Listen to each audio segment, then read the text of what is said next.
Does a multi-million-dollar Disney budget actually beat the raw ingenuity of the 1960s?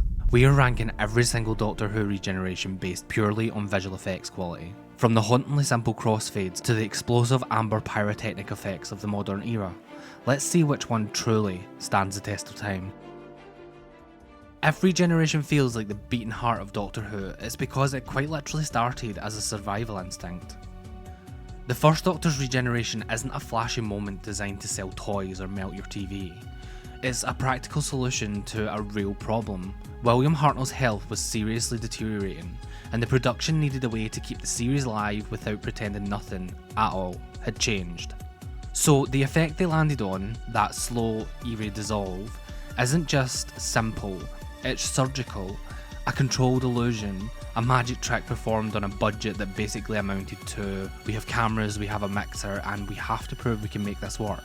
And the funniest part is, the limitations make it scarier, because the first Doctor doesn't explode into light, he doesn't become a silhouette of energy, he just simply fades away. Almost like the programme itself is quietly swapping the lead actor, while also hoping that you don't panic and decide to stop watching. And the reason it hits is because the show isn't celebrating change, it's anxious about it. Behind the scenes, the production was already having to work around Hartnell's declining health. There were points where he couldn't film, and the team had to compensate just to keep episodes moving.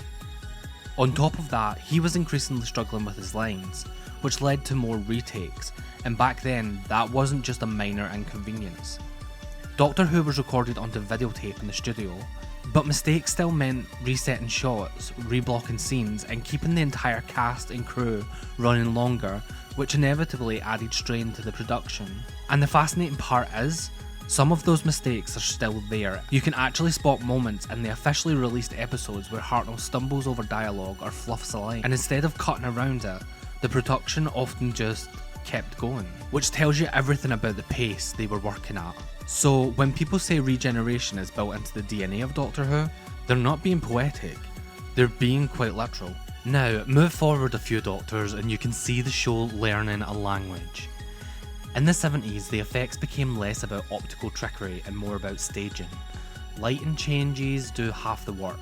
Makeup, camera framing, actor movement, it all becomes part of the illusion. The transformation isn't selling you a spectacle, it's selling you a moment. And then the 80s arrive, and the show takes a sharp left into surrealism.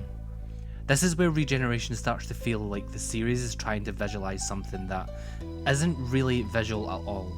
Identity, memory, personality, the weird, abstract idea of becoming someone else entirely. So you get sequences that feel like nightmares, warped faces, symbolic imagery, reality bending. Whether they're pretty is besides the point. They're committed, and commitment goes a long way when your toolbox is limited. And yes, some of these visuals look like they were achieved with 3 knobs, a prayer, and a man in a gallery whispering, "Please don't notice." That's not a criticism, it's an aesthetic. Because here's the irony, the less the show can show, the more your brain fills in. And that's the classic era in a nutshell. Regeneration as atmosphere, not fireworks. Then we hit 1996, and Doctor Who comes back wearing a borrowed suit. The TV movie is a fascinating pivot point because it's trying to be 2 things at once, a continuation for fans, and an accessible starting line to reach new viewers.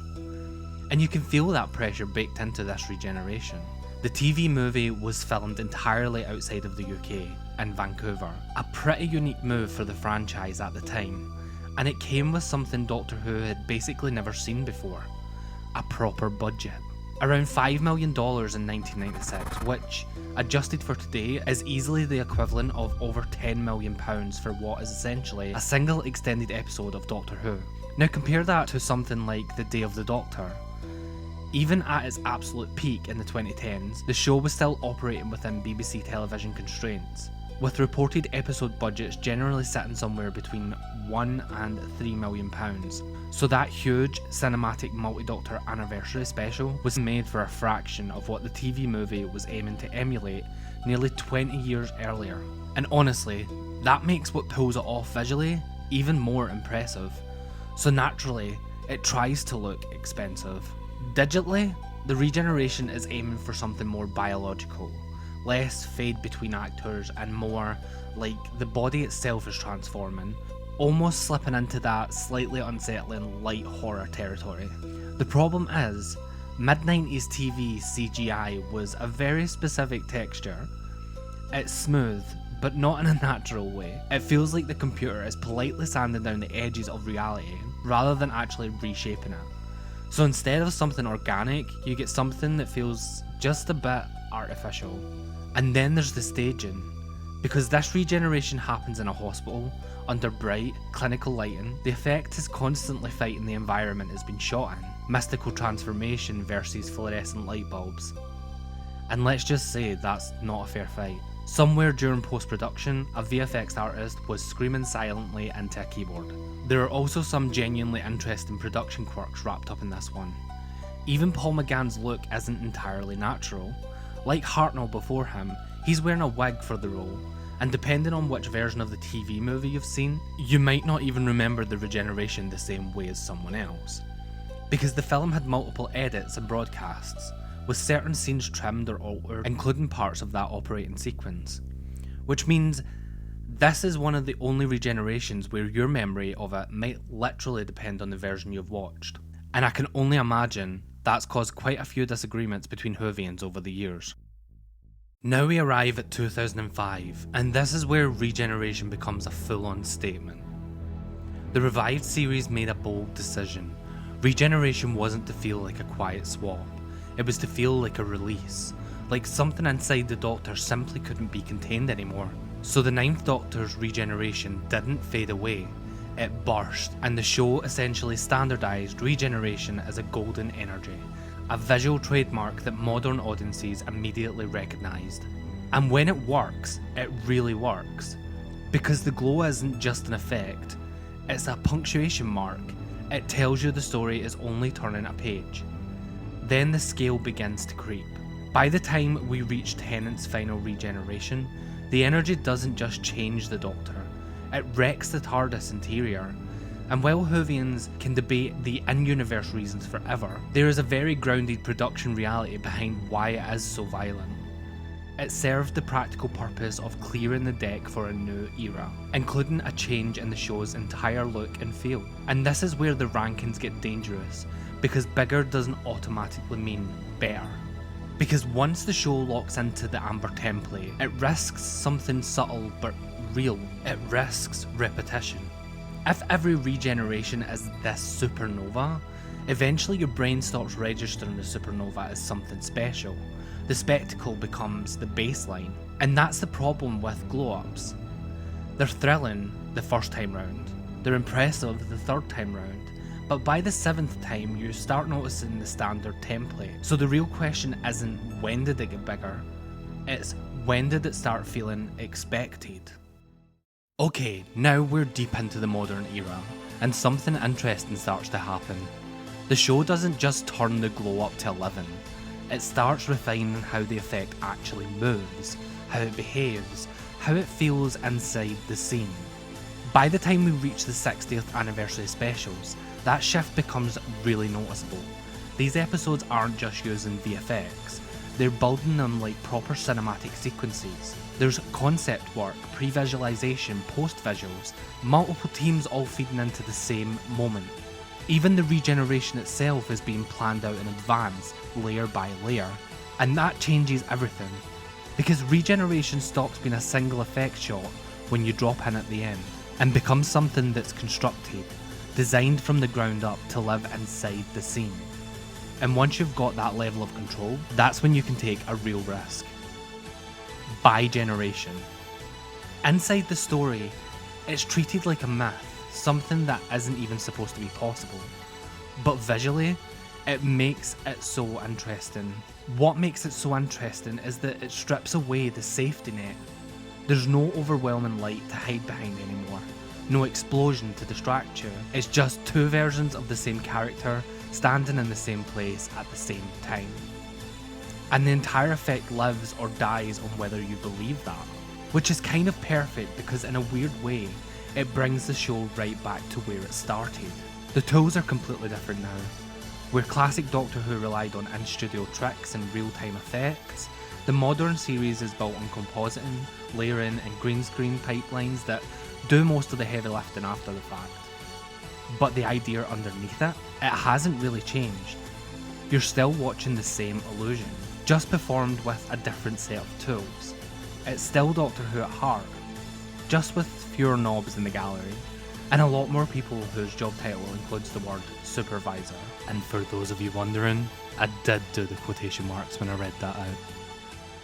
Now this is the part that usually makes people a little bit angry, and I mean that as a compliment. Because Regeneration isn't just an effects shot, it's a performance, it's staging, it's tone, it's the show quietly telling you what kind of story it thinks it's in. And that's where things get interesting, because the modern era's greatest strength can also be its biggest weakness.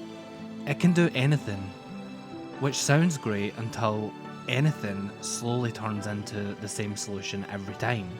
There are moments where the glow becomes so intense that it starts to overpower everything else, to the point where you're not really watching a performance anymore, you're watching an effect layered on top of one. And when that happens, Regeneration can start to feel less like a character moment and more like a visual filter applied over a goodbye. And that's something the classic series never had the luxury of doing. Back then there was nowhere to hide, no light show, no spectacle to fall back on, so the personality had to come through in the performance itself. The limitations weren't something to work around, they became part of the texture. Which is why those early transitions still stick with people. Not because they look realistic, but because they give you just enough to believe it, and then leave the rest of your brain to fill in the rest. And once you start looking at it that way, the question changes. It's not about which regeneration is the biggest, it's about which one actually feels like it means something. Alright, enough theory, let's rank them. So, if we're actually going to rank these, we need to be really clear about what we're judging. This isn't about the writing, it's not about how sad the moment is, or how much music carries it, and it's definitely not about which Doctor we like the most. This is purely about the visuals, how well the effects were executed, how it was staged, and how well it is held up over time. And once you look at it through that lens, a few things become very obvious, very quickly. So, because I'm such an organised individual, we will do these in complete order, so we're starting with S tier. At the very top, you've got the moments where everything just lines up perfectly. The 9th to 10th regeneration is still one of the cleanest transitions the show has ever done. The morph is smooth and crucially, it doesn't overwhelm the performance, it just supports it. Then you've got the 12th to 13th regeneration, which does something slightly different. It actually feels like it belongs in the space. The lighting, the environment, the effect, it all feels naturally connected, instead of something layered over the top afterwards. And it's the little details that really sell it. The moment where the ring slips from her finger as everything fades away, that's just perfect. And then there was the first ever bi-generation. Not because it looked the flashiest, but because of what it was actually asking you to believe. For the first time, Regeneration wasn't hiding behind light or energy or a big transition. It was stripped back to something much more fragile. Two versions of the same character existing in the same space at the same time, and the entire illusion lived or died with whether you bought it. And what made it even more impressive was how it had to be built, because a moment like that isn't something you could just capture on set. It had to be assembled.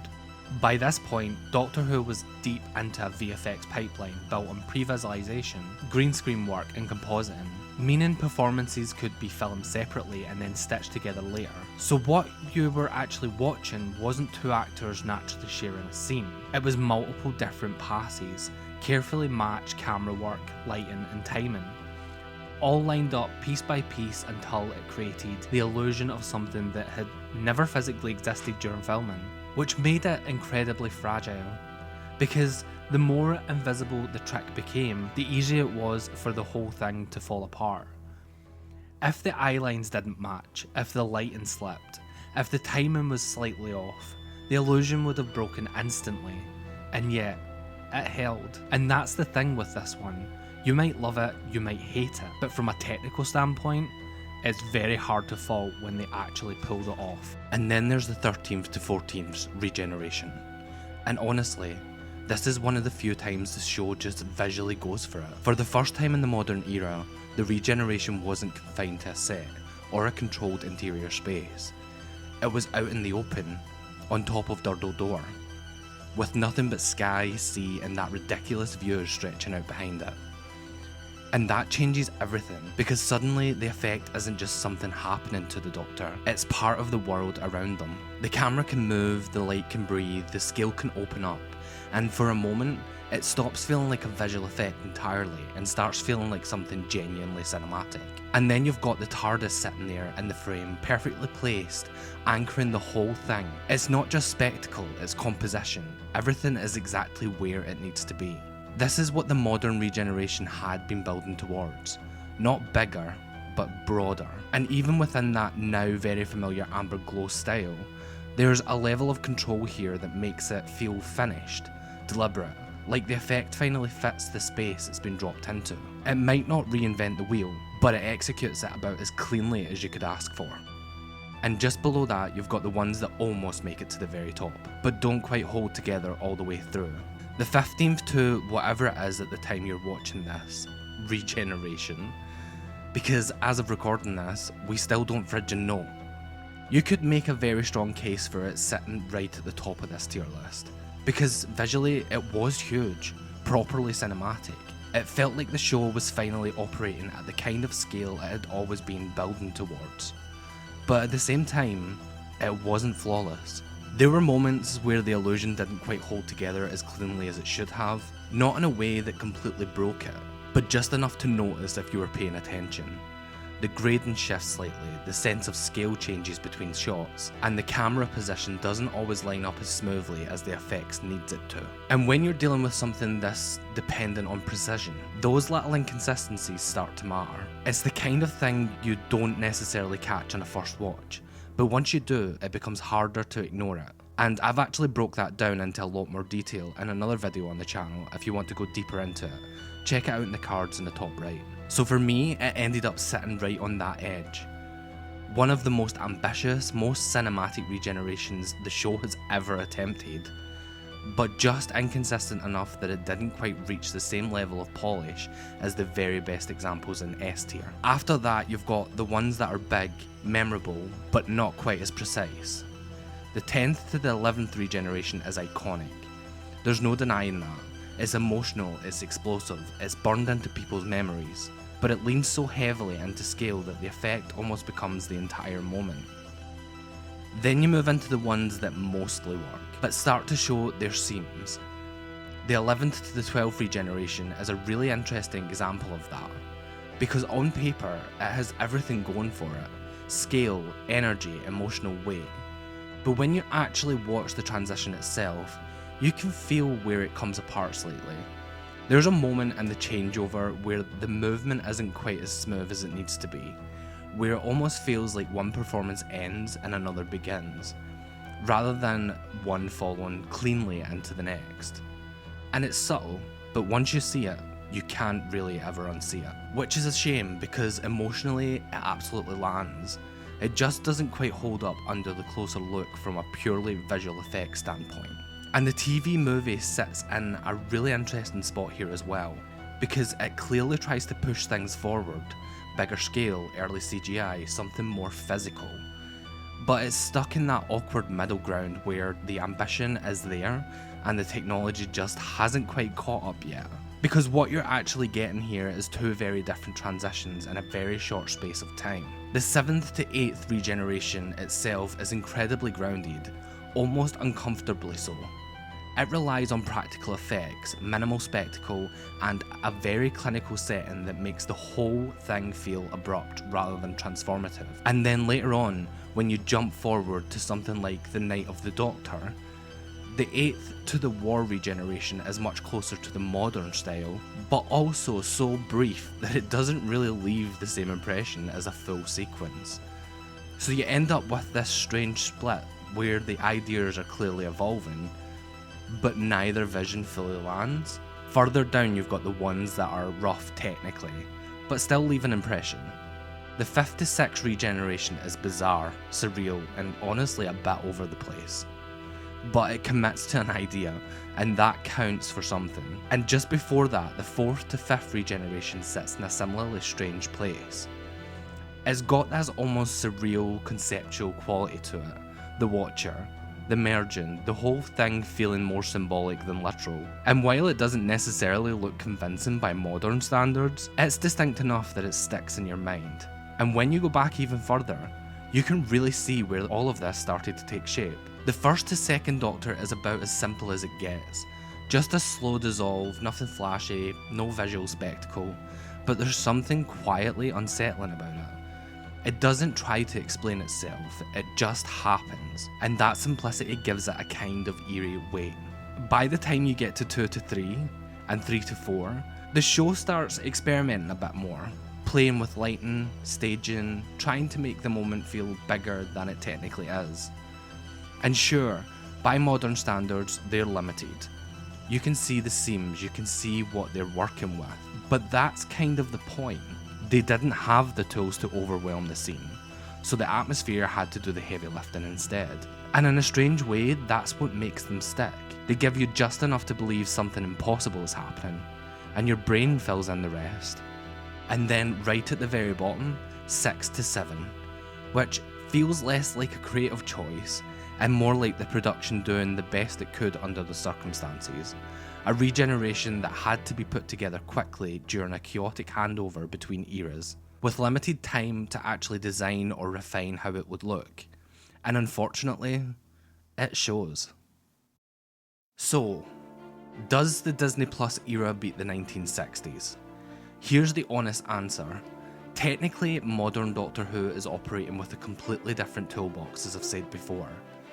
And the bi-generation is the clearest proof that the modern era can do things the classic era physically couldn't. But the best regeneration effects aren't always the ones with the most fire. Sometimes the ones that age best are the ones that understand the oldest trick in the book. Show less, make the audience feel more. And if nothing else, Doctor Who has remained consistent for 60 years. The Doctor regenerates, the show regenerates, and someone somewhere has to rebuild and repaint a set. So what do you think? Which regeneration has the best visual effects? And which one has aged the best?